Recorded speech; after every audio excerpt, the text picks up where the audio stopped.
Hello guys, இன்னைக்கு நம்ம திருநெல்வேலி மாவட்டத்தில் இருக்கிற ஒரு கோவிலில் நடந்த பயங்கரமான திகிலூட்டும் நிகழ்வை பற்றி தான் ஃபுல் அண்ட் ஃபுல் பார்க்க போகிறோம். ஸோ அது பார்க்குறதுக்கு முன்னாடி இது வரைக்கும் என்னுடைய சேனலை சப்ஸ்கிரைப் பண்ணதுக்கு மறக்காமல் சப்ஸ்கிரைப் பண்ணிக்கோங்க. இப்போ வாங்க வீடியோக்குள்ளடி போகலாம்.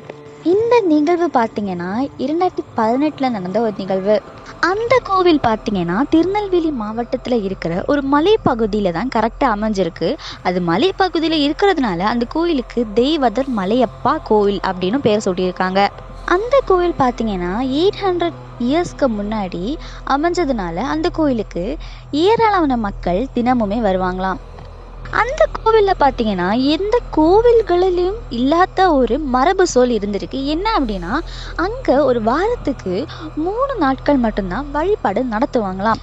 4வது நாள் பார்த்தீங்கன்னா அழியா விருந்தாளியா ஒரு தெய்வம் வரும் அப்படின்னும், அன்னைக்கு நம்ம வழிபாடு வச்சோம் அப்படின்னா அது அருள் இல்லாமல் சாபமாக மாறும் அப்படின்னும் அங்கே பார்த்தீங்கன்னா ஒரு பழங்காலத்து நம்பிக்கை இருந்திருக்கு. இப்படி இருக்கிற சமயத்தில் தான் மதுரையிலிருந்து ஒரு ஆசிரியர் திருநெல்வேலிக்கு டிரான்ஸ்ஃபர் ஆகுறாரு.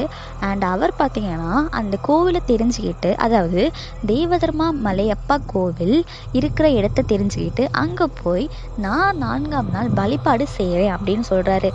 அங்கே இருக்கிற மக்கள் இது வேண்டான்னு சொன்னாலும் இது மூட நம்பிக்கை, இது பழங்காலத்து கதை, ஏதோ உங்களை பயன்படுத்துறதுக்காக சொல்லி வச்சுருக்காங்க, அதனால அந்த உண்மை இல்லை, அது போய் அதனால் உங்களை நம்ப வைக்கிறேன் அப்படின்னு சொல்லிக்கிட்டு அவரும் 4ஆம் நாள் வழிபாடு செய்கிறதுக்காக பூஜைகள் எல்லாமே ஏற்பாடு செய்கிறாரு. ஆனால் அந்த கோவில் பக்கத்தில் இருக்கிற மக்களுக்கும் சரி, அந்த கோவில் கமிட்டி மெம்பர்ஸுக்கும் சரி, அந்த 4ஆம் நாள் வழிபாடு அப்படிங்கிறது அவங்களுக்கு சுத்தமாகவே பிடிக்கல. எதனால் அப்படின்னா, அவங்க பழங்காலத்து நம்பிக்கையை இப்பவும் நம்புறாங்க. ஸோ இப்படி இருக்க 3 நாள் வழிபாடு கரெக்டாக நடக்குது. 4ஆம் நாள் பார்த்தீங்கன்னா சனிக்கிழமை ஆடி மாதம் அப்படிங்கிறதுனால மாலை 6 மணிக்கு வழக்கம் போல பூஜைகள் நடக்குது. அவர் பார்த்தீங்கன்னா, அதாவது மதுரையில் இருந்து டிரான்ஸ்ஃபர் ஆனார்ல ஒரு ஆசிரியர், அவர் அன்னைக்கு இரவு 9 மணிக்கு பூஜை செய்யறதுக்காக கோவில் வராரு. அவர் வந்ததுக்கு அப்புறமா கோவில் கருவறைக்குள்ளாடி போய் அவர் நார்மலாக பூஜையும் செய்கிறாரு. அடுத்த நாள், அதாவது அது ஞாயிற்றுக்கிழமை அப்படிங்கிறதுனால கோவிலில் இருக்கிற கமிட்டி மெம்பர்ஸ் அந்த கோயில் வாசக்கதவை திறக்கிறதுக்காக வந்திருக்காங்க. வந்தவங்களுக்கு ஆல்ரெடி இந்த கதவு திறந்திருக்கே அப்படின்னு சொல்லிக்கிட்டு ஒரு சின்ன ஒரு சந்தேகம் இருந்திருக்கு. சரி, யாராச்சும் திறந்திருப்பாங்க அப்படின்னு சொல்லிக்கிட்டு கொஞ்சம் கொஞ்சமாக உள்ளே போகிறாங்க. உள்ளே போனவங்களுக்கு ஒரு பேரதிர்ச்சி தான் காத்துட்டு இருந்திருக்கு. எதனால் அப்படின்னா, மதுரையிலேருந்து டிரான்ஸ்ஃபர் ஆன அந்த ஆசிரியர் கருவறை பக்கத்தில் இறந்து போயிருக்காரு. அவர் இறந்து போய் கடந்ததையும் சந்தேகமாக தான் பார்த்துருக்காங்க. இதை பார்த்து அந்த கமிட்டி மெம்பர்ஸ்க்கு ஒரே ஷாக். எதனால் அப்படின்னா, அவரை பார்த்தீங்கன்னா யாருமே தாக்கல, அவர் உடம்புல எந்த ஒரு காயமும் இல்லை, ஆனால் எதையோ பார்த்த பயத்தில் தான் அவர் இறந்து போயிருக்காரு அப்படின்னு அவங்க அப்புறமா கண்டுபிடிக்கிறாங்க. எதனால் அப்படின்னா, அவர் கண்கள் பார்த்தீங்கன்னா பிதுங்கி போய் வெளியில் கடந்திருக்கு. அது மட்டும் இல்லாமல் நாக்கு வெளியில் தள்ளி தான் இறந்துருக்காரு. அதுக்கப்புறமா இதை அப்படியே போலீஸ்கிட்டையும் சொல்கிறாங்க. அண்ட் அவங்க பார்த்தீங்கன்னா விசாரிக்கிறாங்க. விசாரிக்கிறப்ப தான் அவங்க அந்த கோவில் கருவறை பக்கத்தில் அவருடைய மொபைல் ஃபோனையும் கண்டுபிடிக்கிறாங்க. அவருடைய மொபைல் ஃபோனையும் அவருடைய பக்கத்தில் இருக்கிறத கண்டுபிடிக்கிறாங்க. அதுக்கப்புறமா அந்த போலீஸ் பார்த்தீங்கன்னா அவருடைய ஃபோனில் ஒரு வீடியோ ரெக்கார்ட் ஆகிருக்கிறதையும் பார்க்குறாங்க. அந்த வீடியோ பார்த்தீங்கன்னா கரெக்டாக ஒரு இரவு நேரத்தில் 2:49 மணி அளவில் பார்த்தீங்கன்னா ரெக்கார்ட் ஆகிருக்கு. அந்த வீடியோ ஓப்பன் பண்ண போலீஸுக்கு ஒரு பயங்கரமான ஷாக். என்ன அப்படின்னா, அவர் கருவறையில் இருந்தார் இல்லையா, ஸோ அந்த டைம் அவருடைய பேக் சைடில் பார்த்தீங்கன்னா ஒருத்தங்களுடைய குரல், அதாவது அவங்க மூச்சு விடுறது மாதிரியும், ஒரு பெண்மணி ரொம்ப ஃபாஸ்ட்டாக டக்குன்னு ஏதோ பேசுறது மாதிரியும், அது மட்டும் இல்லாமல் வேறு யாருடைய குரலும் கேட்டிருக்கு. ஸோ இந்த ஒரு எவிடன்ஸையுமே எடுத்துகிட்டு போலீஸ் பார்த்தீங்கன்னா கிளம்புறாங்க. அதுக்கப்புறமா அந்த நியூஸ் பார்த்தீங்கன்னா அந்த ஊர் மக்கள் எல்லாருக்குமே தெரிய வருது.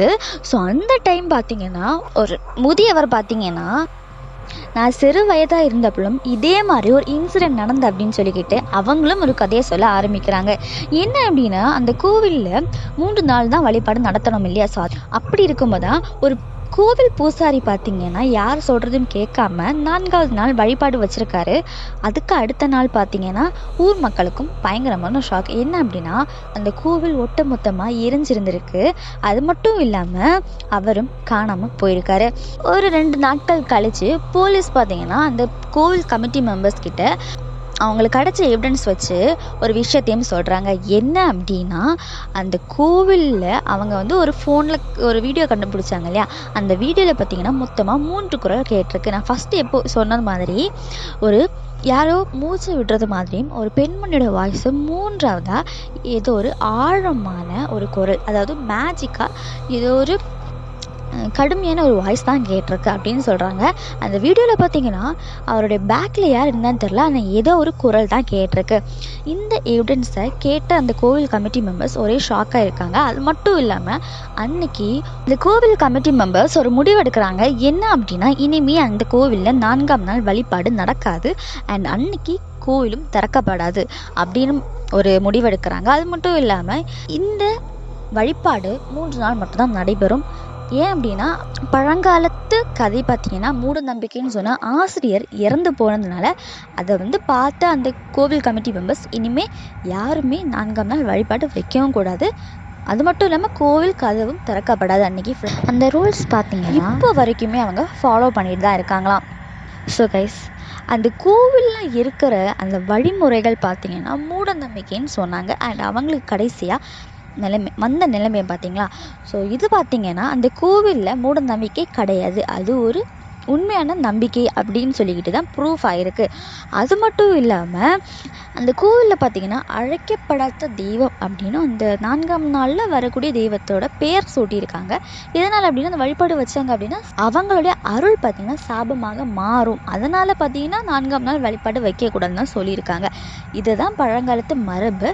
அண்ட் இதை பார்த்திங்கன்னா அந்த 2018 காலகட்டத்தில் அவர் வந்து முழுக்க அதை வந்து தவறுதலாக நம்பி தான் கடைசி அவர் இறந்து போனார்.